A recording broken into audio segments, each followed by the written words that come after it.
श्रोते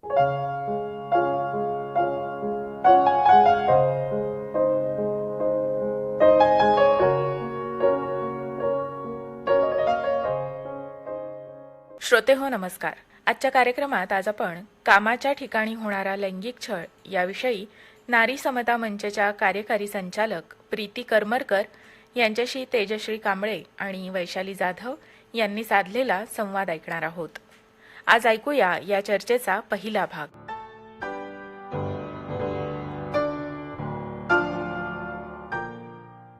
श्रोतेहो नमस्कार. श्रोतेहो, सध्या पूर्ण जगात मी टू या दोन शब्दाने अनेक ठिकाणी महत्त्वाचे मुद्दे उपस्थित केल्याचं आपल्याला दिसतंय आणि आजवर होत आलेल्या लैंगिक अत्याचाराविषयी अनेक स्त्रिया मोकळेपणानं बोलू लागले आहेत आणि त्याच्यावरती कायदेशीर दखल घेण्याची गरज आता सगळीकडे भासत आहे. हे फक्त भारतातच होतंय असं नाही किंवा एका विशिष्ट क्षेत्रातच होतंय असं नाही, तर हे सगळीकडेच होताना आपल्याला दिसतंय. तर याच अनुषंगाने आज आपण आकाशवाणीच्या स्टुडिओमध्ये नारी समता मंचच्या कार्यकारी संचालक प्रीती करमरकर यांना आमंत्रित केलंय. प्रीतीताई, आपलं आकाशवाणी पुणे केंद्राच्या स्टुडिओमध्ये हार्दिक स्वागत. नमस्कार. नमस्कार. आणि श्रोतेहो, प्रीतीताईंसोबत बातचीत करणार आहे मी तेजश्री आणि माझ्यासोबत आहे वैशाली. तर प्रीतीताई, माझा पहिला प्रश्न तुम्हाला हा आहे की जेव्हा आपण लैंगिक अत्याचार आणि लैंगिक शोषण याच्याविषयी विचार करतो किंवा त्या संकल्पनेबद्दल आपण समजून घेण्याचा प्रयत्न करतो, तर मुळात खूप साऱ्या जणांना लैंगिक अत्याचार काय आहे किंवा त्याचे काय प्रकार आहेत हेच मुळात माहीत नसतात. तर मला वाटतं सुरुवातीला तुम्ही त्या संकल्पनेवरती खुलासा करावा किंवा तो विचार मांडावा. जरूर. खूप चांगला प्रश्न आहे हा. कारण आपला भारतातला जर आपण क्रिमिनल लॉ पाहिला तर त्याच्यामध्ये बलात्कार आणि विनयभंग ही दोन कलमं आहेत. तर बलात्कार म्हणजे अर्थातच काहीतरी शारीरिक अत्याचार आणि जिथे काय म्हणूया लिंगप्रवेशाची कृती झालेली आहे असा तो गुन्हा आहे. आणि मग बलात्कार झालेला नाही पण बाकी कुठलीही लैंगिक छळाची कृती झाली तरी तो विनयभंग असं काहीतरी थोडंसं ते होतं. पण 2013 साली हा जो कायदा आलेला आहे कामाच्या ठिकाणी महिलांचा लैंगिक छळ, विशाखा गाईडलाईन्स वरती जो कायदा आला, त्याच्यामध्ये लैंगिक छळाची व्याख्या ही खूप व्यापक आणि स्त्रियांना जे सर्वकडे अनुभव येतात लैंगिक छळ म्हणजे नेमकं काय याची व्याख्या खूप व्यापक केली आहे. म्हणजे त्याच्यात शारीरिक पुढाकार, शारीरिक काय म्हणूया जबरदस्ती हे तर मुद्दे आहेतच, पण त्याच्या बरोबरीने काही नको ती शेरेबाजी असेल, किंवा वाईट मेसेजेस पाठवणं असेल, वाईट चित्र दाखवणं असेल, किंवा इतर काही मार्गाने लैंगिकता सूचक अशी काही कृती केली असेल, म्हणजे अगदी टक लावून बघणं ती बाई अस्वस्थ होईपर्यंत, किंवा येण्या जाण्याच्या मार्गात मुद्दामून उभं राहणं की त्या बाईला एक तर अंग चोरून जायला लागेल किंवा नाईलाजाने तिचा स्पर्श होईल अशा पद्धतीने.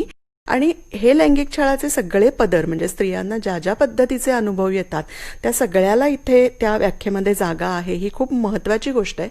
आणि दुसरं म्हणजे त्या लैंगिक छळाबरोबरच जर त्या स्त्रीसाठी काय म्हणूया आपण हॉस्टाईल वर्क एन्व्हायरमेंट म्हणजे विरोधी वातावरण तयार करण्यात येत असेल, म्हणजे उदाहरणार्थ काही मागण्या केल्या तिच्याकडे शारीरिक जवळीकेच्या आणि तिने विरोध केला आणि त्याचा परिणाम म्हणून जर अशा पद्धतीचं वर्कप्लेस हॉस्टाईल झालं तिच्याबद्दल तर त्याचीही दखल याच्यामध्ये घेता येऊ शकते. त्यामुळे या कायद्याने खूप चांगली व्याख्या आपल्याला दिलेली आहे.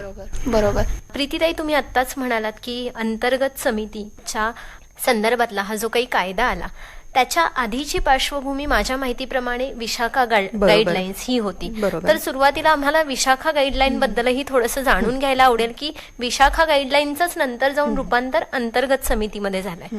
त्या कायद्यामध्ये झालं. अंतर्गत समिती हा कायद्याचा एक भाग आहे. हा चांगला प्रश्न आहे कारण आता मीटू नंतर असं बोललं जातं की आजच हे काय मुद्दे येत आहेत, तर ही आजची गोष्ट नाहीये. ही एक प्रकारे सार्वकालिक गोष्ट आहे. आणि भारतात ती खऱ्या अर्थी काय म्हणूया चर्चेमध्ये आली ती भवरीदेवीवर जो सामूहिक बलात्कार झाला त्या राजस्थानमध्ये. राजस्थान सरकारच्या महिला विकास कार्यक्रमात ती साथीण म्हणून काम करत होती आणि बालविवाह प्रतिबंध हा तिच्या कामाचा मुख्य भाग होता. गावातल्या एका डॉमिनंट घरातला बालविवाह तिने थांबवला, त्याचा परिणाम म्हणून तिला लैंगिक अत्याचार भोगायला लागला. तर तिने क्रिमिनल केस केली वगैरे सगळं ठीक आहे, पण तिची केस अजूनही वरच्या कोर्टामध्ये पेंडिंग आहे इतक्या वर्षानंतर. पण त्यातल्या त्या एक जमेची बाजू या सगळ्यामध्ये अशी होती की भवरीला अत्याचार सहन करावा लागला, तो तिने तिचं काम केलं म्हणून झालं, म्हणजे तो कामाच्या ठिकाणी झालेला लैंगिक छळच आहे हा मुद्दा घेऊन अनेक संस्था संघटना भवरीच्या मागे उभ्या राहिल्या आणि त्यांनी सुप्रीम कोर्टात एक याचिका दाखल केली की भवरीला जे सहन करावं लागलं ते अनेक स्त्रियांचं वास्तव असू शकतं. कारण अनेक स्त्रिया असुरक्षित वातावरणात, फील्ड एरियात, गावोगावी, दूरदराजच्या क्षेत्रात काम करत आहेत. तर म्हणून सुप्रीम कोर्टाने ह्याच्यावर काहीतरी मार्गदर्शन करावं, कारण तोपर्यंत कामाच्या ठिकाणचा लैंगिक छळ या संदर्भात कुठलीही कायदेशीर तरतूद भारतात स्पेशल तरतूद अशी अवेलेबल नव्हती. आणि याला एक आधार होता तो जे आपले इंटरनॅशनल काही करार असतात त्यातल्या सीडॉचा, म्हणजे जे कन्व्हेन्शन, हे स्त्रियांच्या अत्याचाराचं जे निर्मूलन करण्याचा जो एक आंतरराष्ट्रीय करार युएनच्या सगळ्या राष्ट्र सदस्यांनी मिळून केला होता, संयुक्त राष्ट्रांच्या, त्याची भारत म्हणून आपली बांधिलकी आहे त्याला. त्यामुळे तो एक आंतरराष्ट्रीय आधार आपल्याला त्याच्यात मिळाला होता. त्याला विशाखा म्हणतात कारण या ज्या सगळ्या संघटना भवरीच्या मागे उभ्या राहिला त्यांनी विशाखा म्हणून एक अम्ब्रेला फोरम निर्माण केला आणि त्या फोरमने ती याचिका दाखल केली सुप्रीम कोर्टामध्ये. आणि त्याच्यावर मग एप्रिल 1997 मध्ये सुप्रीम कोर्टाने जो आदेश दिले त्याला म्हणतात विशाखा आदेश. आणि विशाखा आदेशांवरतीच हा कायदा आलेला आहे. थोडंसं त्याचं आपल्याला विस्तारित आणि थोडंसं विकसित रूप आपल्याला या कायद्यामध्ये दिसतं. म्हणजे उदाहरणार्थ विशाखा आदेशात काय होतं तर बाईचा काम करण्याचा आणि कामाच्या सुरक्षित जागेचा हक्क मान्य केला होता, तो हा कायदा करतोच. समिती नेमायला पाहिजे प्रत्येक ठिकाणी असं म्हटलं होतं. त्यानंतर कामाच्या ठिकाणी लैंगिक छळाविषयक धोरण पाहिजे त्या वर्कप्लेसचं, हे म्हटलं होतं. तर महत्वाचे मुद्दे कायद्याने सुद्धा चांगले कव्हर केलेले आहेत. विशाखा गाईडलाईन्स वरच हा कायदा आलेला आहे. आणि कायदा आल्यामुळे कसं झालं, एक तर त्याच्या अंमलबजावणीत गांभीर्य आलं आणि दुसरी गोष्ट म्हणजे सगळ्या प्रोसिजर्स खूप इलॅबोरेटली कायद्याने आपल्याला सांगितल्या की चौकशी कशा पद्धतीने करायची. कारण ही सिव्हिल कमिटी आहे, बरोबर आहे. तुमच्या माझ्या कामाच्या ठिकाणचे काही सहकारी मिळूनच ती समिती तयार होणार आहे. म्हणजे आपण सर्वसामान्य माणसंच आहोत. आपल्याला माहितीये का न्यायालयीन चौकशी प्रक्रिया कशा होतात, त्या पद्धतीने अगदी स्ट्रिक्टली करणं अपेक्षित नाही, पण तरी काही एक गाईडलाईन्स, काही एक चौकशी प्रक्रियेचे रूल्स या कायद्याने दिलेत. त्यामुळे हा कायदा तुमच्या, माझ्या, आपल्या ज्या सगळ्या मैत्रिणी, नातलग, ज्या कोण स्त्रिया काम करतात बाहेर जाऊन, त्या सगळ्यांसाठी अत्यंत महत्वपूर्ण असा कायदा आहे. अगदीच. आता जसं आपण म्हणालो की मीटूच्या अंतर्गत ज्या सगळ्या स्त्रिया व्यक्त होत आहेत, भले त्याला 3 वर्ष झाली असतील, 30 वर्ष झाली असतील, आणि अजून अशा अलिखित उदाहरणं आहेत की जे अजूनपर्यंत व्यक्त झालेले नाहीयेत. पण मीटू हे आता फार महत्वाचं, वेगळ्या प्रकारचं सशक्त असं आंदोलन समोर येताना आपल्याला दिसतंय. त्याचा गैरवापर करणारी उदाहरणंही आपल्याला समोर येताना दिसत आहेत. पण सध्या आपण याच्यावरती बोलूयात की मुळात हे मीटू म्हणजे त्याचं एक्सेप्टन्स त्याला भारतात कसं मिळालं आणि मग स्त्रिया कशा व्यक्त होऊ लागल्या. ओके. मीटूची सुरुवात खरं तर झाली 2006 साली. तराना बर्ग नावाची एक आफ्रिकन अमेरिकन नागरी हक्कांच्या चळवळीतली कार्यकर्ती आहे. आणि स्त्रियांना येणारे लैंगिक अत्याचार हा एक कॉमन अनुभव सगळीकडेच आहे. आणि त्याच्यातून त्या पीडितांना उभं कसं करायचं हा एक मोठा मुद्दा कार्यकर्त्यांच्या समोर असतो. आणि त्यातूनच तिने मी टू हा शब्दप्रयोग केला. कशासाठी तर पीडितांना पाठिंबा देण्यासाठी की मीही या त्रासातून गेलेली आहे. हा म्हणजे एक सॉलिडॅरिटी त्यांच्याबरोबर दाखवण्यासाठी. तर तो उपयोग आपल्याला 2006 पासूनचा दिसतो. पण खऱ्या अर्थी सोशल मीडिया थ्रू हे एक मोहीम म्हणून उभी राहिलेली दिसते ती मागच्या वर्षीच्या 2017च्या ऑक्टोबर नंतर. म्हणजे अलिशिया मॅलिनो नावाची अमेरिकन अभिनेत्री आहे आणि तिने हॅशटॅग मी टू याचा वापर गेल्या ऑक्टोबरमध्ये प्रथम केला. आणि एक अमेरिकन चित्रपट निर्माता आहे हार्वे म्हणून, त्याच्यावर अनेक लैंगिक छळाचे आणि बलात्काराचे आरोप झाले. तर त्या अत्याचार पीडितांना सपोर्ट देण्यासाठी तिने हा हॅशटॅग वापरला मागच्या वर्षी सोशल मीडियावर आणि त्याला अत्यंत मोठ्या प्रमाणात प्रतिसाद मिळाला. लाखो वेळा हा हॅशटॅग वापरला गेला आणि अनेक क्षेत्रातल्या स्त्रिया हॅशटॅग मी टू वापरून स्वतः व्यक्त व्हायला लागल्या की मलाही कधी ना कधी याचा अनुभव आलेला आहे. आता प्रश्न असा उपस्थित केला जातो की इतक्या वर्षांनी स्त्रिया का बोलतायत. म्हणजे आज भारतात पण आपण पाहिलं तर आपल्याला उदाहरणं दिसतात, बॉलिवूड असेल, मीडिया असेल किंवा अन्य काही क्षेत्र असतील, की मुख्य आक्षेप आहे की इतक्या वर्षांनी तुम्ही का बोलताय. तर मला असं वाटतं की इतकी वर्ष मुळात त्यातल्या काही गोष्टी लैंगिक छळ आहेत का याचाच ऍक्सेप्टन्स आपल्याकडे नव्हता.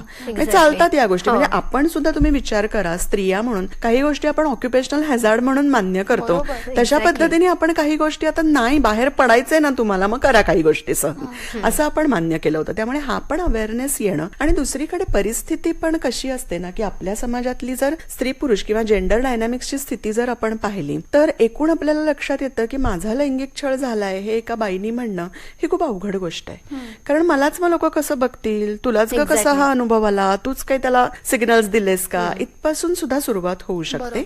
आणि दुसरी गोष्ट, जेव्हा कामाच्या ठिकाणी असे अनुभव येतात आणि स्त्रिया बोलू शकत नाही, त्याचं मुख्य कारण म्हणजे प्रोफेशनल आयुष्यावर त्याचा खूप मोठा परिणाम होऊ शकतो. म्हणजे तुम्हाला आठवत असेल 90च्या दशकात प्रसिद्ध झालेल्या एका गायिकेनी सहकारी संगीतकारावर हे आरोप केले होते लैंगिक छळाचे, आणि त्यानंतर अनेक वर्ष तिला काम मिळत नव्हतं. किंवा आता सुद्धा जे आरोप होत आहेत त्याच्यामध्ये 10 वर्षापूर्वी त्या अभिनेत्रीच्या गाडीच्या मोडतोडीचा व्हिडिओ आपण पाहिला. तर इतकी भीती, कामावर होणारा परिणाम, एवढी जर सगळी दडपणाची स्थिती असेल तर स्त्रिया लगेच बोलणं हे खूप कठीण असतं. आणि त्या काळात तर ते खूप कठीण होतं, कारण क्रिमिनल लॉ होता. तुम्हाला कोणीतरी म्हणणार कशावर हे झालं, पुरावा द्या. आता लैंगिक छळासारख्या गोष्टीचा पुरावा मिळणं, कोणीतरी मला धक्का मारला, कोणीतरी मला चिमटा काढला, कोणीतरी मला काहीतरी डिमांड केला, याचा पुरावा कसा मिळणार ना. त्यामुळे या सगळ्यामुळे स्त्रियांवर ते दडपण येतं, त्या बोलत नाहीत. त्यामुळे मीटू चळवळीचा एक मोठा भाग असा झालाय की किमान मला बळ मिळालं, माझ्या बाबतीत असं घडलं असेल तर मी हे बोलते आणि मला त्याच्यात लाज वाटत नाहीये, ज्यांनी हे केलंय त्याला लाज वाटायला पाहिजे, असा हा म्हणजे एक वेगळा पर्स्पेक्टिव्ह, काय म्हणूया आपण, पूर्ण टर्न डाऊन सिच्युएशन करणारा पर्स्पेक्टिव्ह याच्यातनं आला. आता तुम्ही गैरवापराचा मुद्दा म्हणलात तर काही प्रमाणात होईल का, होऊ सुद्धा शकेल, माहिती नाही आपल्याला. पण म्हणूनच आपण काय म्हणतोय की हे आरोप होत आहेत, त्याची चौकशी व्हायला हवी. बरोबर आहे. चौकशी जी आहे त्याच्यासाठी अगदी मुदती आखून दिलेल्या आहेत कायद्याने, की तक्रार आल्यापासून 3 महिन्याच्या चौकशी झाली पाहिजे. चौकशी संपल्यावर 10 दिवसात तुम्ही रिपोर्ट सबमिट केला पाहिजे, आणि रिपोर्ट गेल्यावर वर्कप्लेस मॅनेजमेंटकडे 2 महिन्यात त्यांनी त्याच्यावर ऍक्शन घेतली पाहिजे. त्यामुळे मॅक्सिमम 6 महिन्यामध्ये हे सगळं मार्गाला लागतं. आणि हे जे सगळे आरोप बहुतांश होत आहेत आपल्याकडे, आता मागच्या वर्षी सुद्धा राया सरकार म्हणून एका स्टुडंटनी नेम अँड शेम लिस्ट अशी सोशल मीडियावर टाकली. त्याच्यात चक्क भारतातली विद्यापीठं आणि काही शैक्षणिक संस्थांमधले अब्युजर्स, म्हणजे विशेषतः प्राध्यापकांची त्याच्यामध्ये नावं होती. नंतर ही यादी मागे घेतली. पण त्या मुलींचं म्हणणं हेच होतं की आम्हाला हे का करावं लागलं, कारण अनेकदा तक्रारी करून त्याच्यावर काही घडलं नाही. आणि पीएचडी करताना जेव्हा मार्गदर्शकाच्या हातात खूप मोठे अधिकार असतात, त्याचा गैरवापर करून कशा पद्धतीने आम्हाला दडपण आणून छळ केला जातो, तर हा खूप मोठा मुद्दा आहे. आणि याच्यातनं एक चांगली गोष्ट अशी झाली की 2-3 विद्यापीठांनी आणि शैक्षणिक संस्थांनी याच्यावर स्वतःहून दखल घेतली, सोशल मीडियामध्ये किंवा मीडियामध्ये काय येतं, आणि चौकशी करून त्या दोषींवर कारवाई केली. तर कुठेतरी याचा उपयोग निश्चित होतो. आणि जरी प्रत्यक्ष आपल्याला त्याचा काही उपयोग होताना दिसला नाही दिसला, पण जरब नक्कीच नक्की बसते. आता कोणी गप्प बसणार नाही असा पण एक संदेश जातो त्याच्यात. सगळ्यात महत्वाचं म्हणजे की आता या मुलींना आपण विक्टिम न म्हणता या सगळ्यांना आपण सर्व्हायव्हल आणि जसं आता त्यांना शक्तीचं स्थान म्हणून आता सगळेजण बघतात. प्रीतीताई, मला आता तुम्ही ही सगळी चर्चा करत असताना असं जाणवत होतं की मुळात हे सगळे मुद्दे जेव्हा मीटूच्या माध्यमातून वर येत आहेत किंवा आता मुली व्यक्त होऊ लागल्यात, स्त्रिया व्यक्त होऊ लागलेल्या आहेत, पण ही गोष्ट आपल्या कोणालाच अपरिचित होती असं अजिबात नाहीये. ह्या सगळ्या गोष्टी, घटना घडत होत्या आणि त्या घटनांना आपण खूप समंजसपणे त्याला इग्नोर करत होतो. आणि आत्ता कुठे याला वाचा फुटलीये, तर या सगळ्या मोहिमेला आणि या सगळ्या अशा ज्यांनी पीडित आणि ज्यांनी हे सगळं भोगलंय त्या सगळ्यांना आता कुठे बळ मिळते आणि त्या व्यक्त होत आहे. तर नक्कीच ह्याच्यातनं पुढे जाऊन बदल होईल. श्रोतेहो, आत्ता आपण ऐकत होता कामाच्या ठिकाणी लैंगिक छळ याविषयी नारी समता मंचच्या कार्यकारी संचालक प्रीती करमरकर यांच्याशी केलेली बातचीत. या भागात आपण ऐकलत विशाखा केस, त्या कायद्याची सुरुवात आणि मी टू नावाची जी चळवळ आहे त्याची भारतात सुरुवात कशी झाली याविषयी आपल्याला प्रीती करमरकर यांनी माहिती सांगितली. श्रोतेहो, ही चर्चा अशीच सुरू राहणार आहे.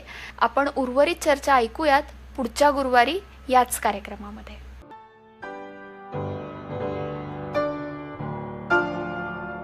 श्रोते हो, कामाच्या ठिकाणी होणारा लैंगिक छळ याविषयीची ही चर्चा आता आपण ऐकली. सहभागी होत्या नारी समता मंचच्या कार्यकारी संचालक प्रीती करमरकर, तेजश्री कांबळे आणि वैशाली जाधव. आज या चर्चेचा पहिला भाग आता आपण ऐकला. चर्चेचा पुढचा आणि शेवटचा भाग आपण ऐकणार आहोत पुढच्या गुरुवारी याच कार्यक्रमातून. आजचा कार्यक्रम संपवण्याच्या अनुमतीसह मी आपला निरोप घेते. नमस्कार.